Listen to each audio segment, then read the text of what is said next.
siang, dimudahkan urusan kita, dilancarkan usaha kita, dilapangkan rezeki kita. Allah bahagia sekeluarga, bahagia dunia dan akhirat kita. Amin ya rabbal alamin. Al-Fatihah. A'udzubillahi minasyaitonir rajim. Bismillahirrahmanirrahim. Alhamdulillahirabbil alamin arrahmanir rahim maliki yaumiddin. Iyyaka na'budu wa iyyaka nasta'in ihdinas siratal mustaqim. Shiratal ladzina an'amta 'alaihim ghairil maghdubi 'alaihim waladdallin. Amin. Syukur kepada Allah dan kita bersalawat kepada Rasulullah sallallahu alaihi wasallam. Kita lanjutkan kajian kitab Subul Salam syarah dari kitab Bulughul Maram.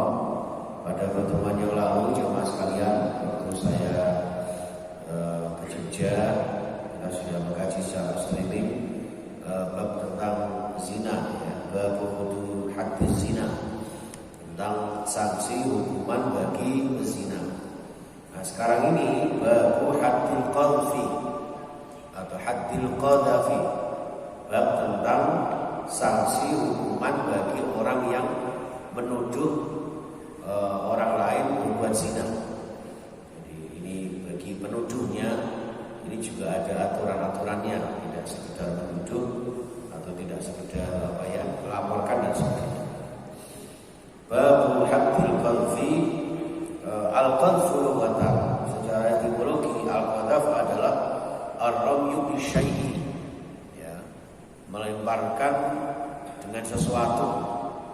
Jadi al-qadfu itu melempar sesuatu atau melempar dengan sesuatu, misalnya kerikil atau yang lain, ya. Wa fi syar'i,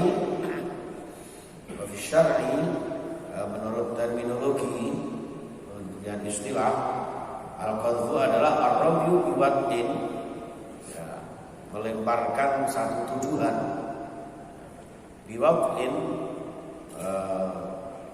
tentang sesuatu perbuatan zina, tentang perbuatan di mana terjadi hubungan suami istri, ya, yujibul hadda, yang mengharuskan dengan tuduhan itu kemudian mendatangkan satu hukuman, had alal maqdhufi, bagi orang yang tertuduh. Jadi al-qadhaf itu artinya menuduh orang lain berbuat zina, ya, sehingga dengan tuduhan itu si pembuat zina itu, si pelaku zina itu mendapat hukuman zina, yaitu dijilid, dicambuk 100 kali bagi yang masih sendiri, dan dirajam, ya, sampai mati, ya, bagi yang sudah berkeluarga. Zina muhsan dan ghair muhsan itu yang sering kita kenal.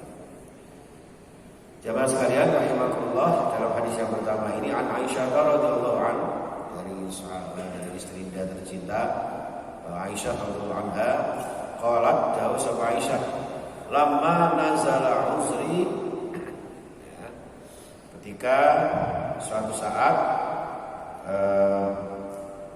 turun uzri, udzur saya, kata Aisyah, qama Rasulullah sallallahu alaihi wasallam, Rasulullah berdiri, jumeneng, bahasa Jawanya jumeneng, dalam bahasa saya berdiri. Qama Rasulullah, berdirilah Rasulullah sallallahu alaihi wasallam, alal mimbari, di atas mimbar, ya.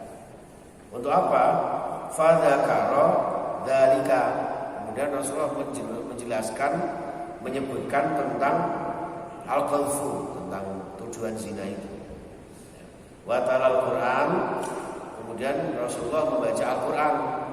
Al-Qurannya itu di surah An-Nur ayat 11. Innal ladzina ja'u bil ifki usbatun, ya, innal ladzina ja'u bil ifki usbatun minkum, ila akhir 18 ayatan. Ya, jadi ayat 11 sampai 12 di sana menjelaskan, ya, Rasulullah membacakan ayat tersebut yang maksudnya adalah sesungguhnya orang-orang yang mendatangkan berita bohong, ya, berita bohong, khususnya dalam hal ini adalah tujuan terhadap orang-orang yang seseorang yang melakukan zina padahal enggak, misalnya seperti itu namanya berita bohong.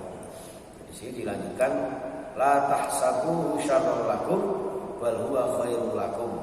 Likulli imri'in minhum maktasaba bil ismi minal ismi walladzi tawalla kibrahu minhum lahu 'adzabun 'adzim.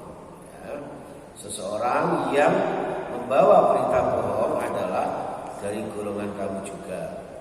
Artinya ketika ada seseorang dari golongan kita yang membawa berita, maka berita itu harus di cross check, diklarifikasi.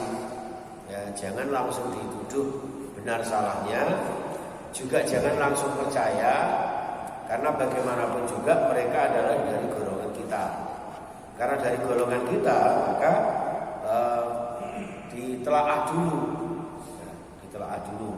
La tahsabu syarrul lakum, jangan ujug-ujug menuduh keburukan kepada mereka. Bal huwa khairul lakum, bisa jadi mereka yang membawa berita itu ada benarnya. Nah, kalau dihubungkan dengan hak zina, dengan tuduhan zina, bisa jadi orang yang menuduh pelaku zina itu bisa jadi benar, bisa jadi juga salah. Seperti itu.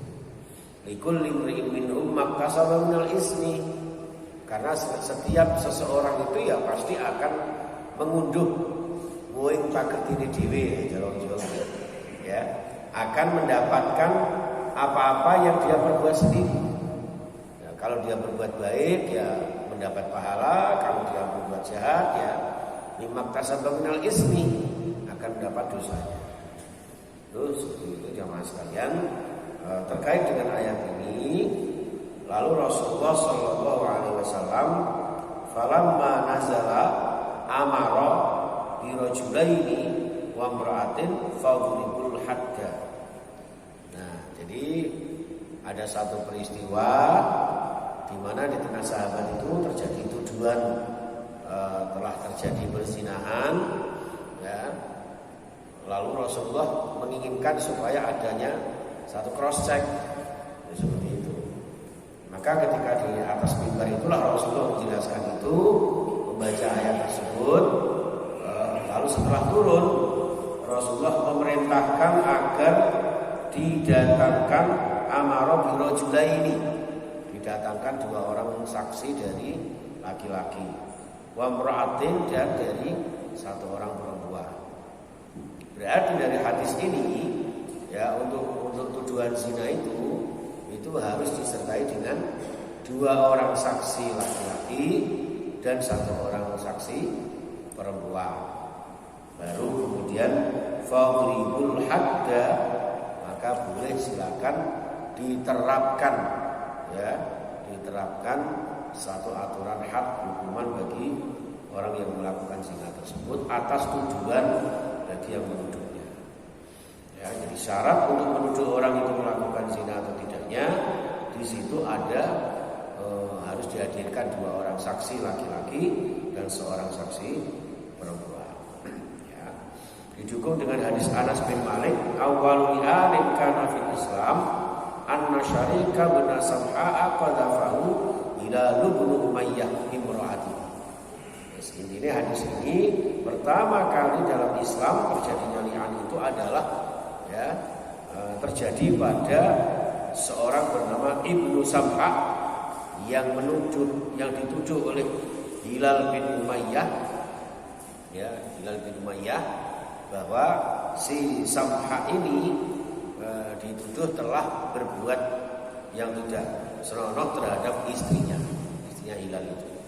Faqala lahu, maka kemudian Rasulullah bersabda kepada Hilal, ya, al-bayyinata, kamu harus mendatangkan saksi, ya, harus mendatangkan saksi. Wa illa fahaddin fi dhahrika, kalau kamu tidak bisa menghadirkan saksi syukur menuduh saja, maka fahaddun fi dhahrika, maka justru kamu yang akan mendapat had, dicabut di punggungmu. Ya. Baik, jamaah sekalian, rahimakumullah, ini karena Pak Is dan kawan-kawan sudah membagikan jajan, jadi ya, sampai di sini dulu, ya. Ini ada terus campurnya itu berapa kali? Nah, ini ada satu riwayat wa an Abdullah bin Amir bin Rabi'ah, dari Abdullah bin Amir bin Rabi'ah, laqad adraktu Abu Bakr wa Umar wa Utsman radhiyallahu anhum.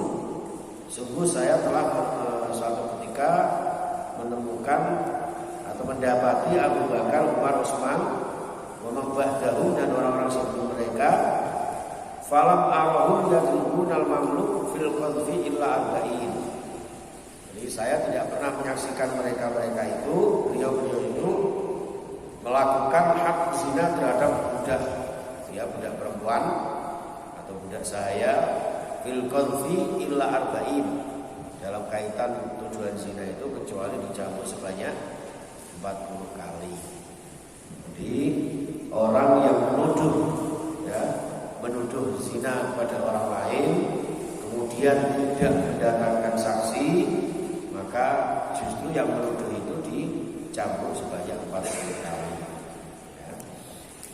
Baik, ini dalam hadis yang terakhir, man qadhafa mamlukahu wa alaihi haddu yaumil qiyamah.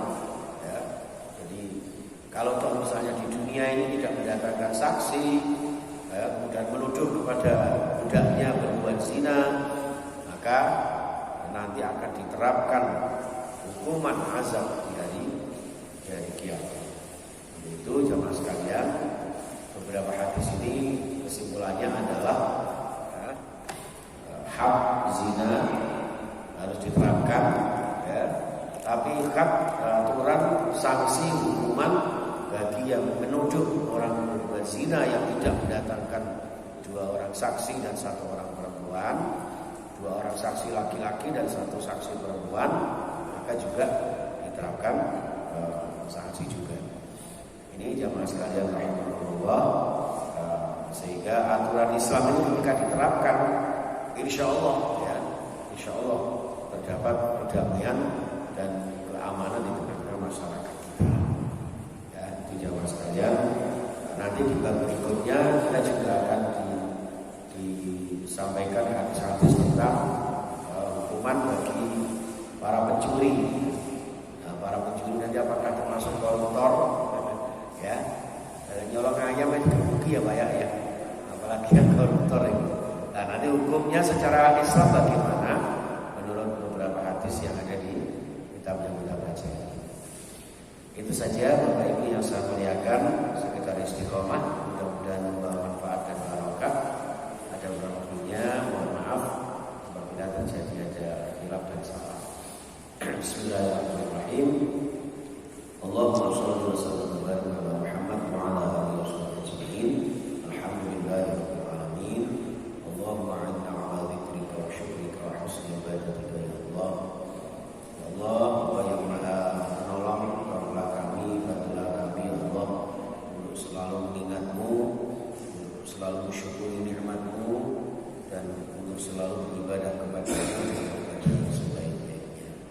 Kalau kemudian terjadi kekhilafan kekurangan kami ya Allah, ighfir lana dzunubana, ampuni dosa-dosa kami, waghfir dzunuba auladina ya Allah, wa walidina warhamhum kama rabbana shaghira. Ampuni juga putra-putri kami, keluarga kami, dan juga ampuni kedua orang tua kami ya Allah, sayangi mereka sebagaimana mereka menyayangi kami. Ya Allah, Allahumma wasi' arzaqana wa tawil umurana wa hasin a'malana wa taqabbal du'ana wa hasin maqasidana wa qdi hawaijana min hawaijid dunya wal akhirah. Ya Allah, panjangkan usia kami, sehatkan jiwa raga kami, sembuhkan segala sakit kami ya Allah, dan berikan kami kecukupan rezeki yang halal barakah, membuka ibadah istiqamah, zakat, infak, sedekah, berziarah ke Makkah, Madinah. Ya Allah, berikan kami keluarga yang sakinah, mawaddah warahmah, dan suatu saat meninggal husnul khatimah. Rabbana atina fid dunya hasanah wa fil akhirati hasanah wa qina adzabannar. Wa sallallahu ala Muhammadin wa ala alihi wasallam. Walhamdulillahirabbil alamin. Subhanakallahumma wa bihamdika asyhadu an la ilaha illa anta astaghfiruka wa atubu ilaik. Assalamualaikum